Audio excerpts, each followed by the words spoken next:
যেটা আমি ক্লিয়ার করতেছি সেটা হচ্ছে আমি, হ্যাঁ এটা সত্যি কথা নিজের মুখে বলতেছি, প্রাউডলি বলবো যে আমি 2 সাবজেক্টে ফেল করছি।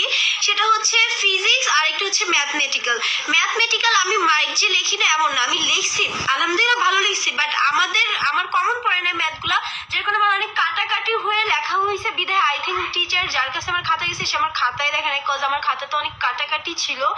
আর ফিজিক্সে আমার ফেল করার কথা ছিল না, এখন জানি না আল্লাহ জানে কেন ফেল ভুল করছি। যখন সানজিদার হচ্ছে যখন ওর মেরুদণ্ডের হাড়টা ভেঙে গেল বা সরে গেল, তখন আমার উচিত ছিল ওকে সায়েন্স থেকে সরাই নিয়ে। আমি অনেক চেষ্টা করছিলাম সায়েন্সের থেকে সরাই কমার্সে নিতে পারবো কিনা, বাট ওই সময় আমার কাছে টাইমও ছিল না, কোনোভাবে আমি কমার্সও নিতে পারবো না। সায়েন্স সাবজেক্টটা দেওয়াতে আমার মেয়ের জন্য আরো বেশি হার্ড হয়ে গেছে, কারণ একদিকে ওর কাজ করতে হতেছে।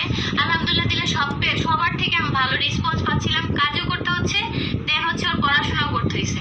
এমন না যে শুধু সানজিদা কাজই করছে বসেছে। আচ্ছা বিষয়টা এইটা না, এছাড়া আমার ফ্রেন্ড যে অনেক ভালো স্টুডেন্ট, ভালোভাবে করে পড়ালেখা করে, তো সে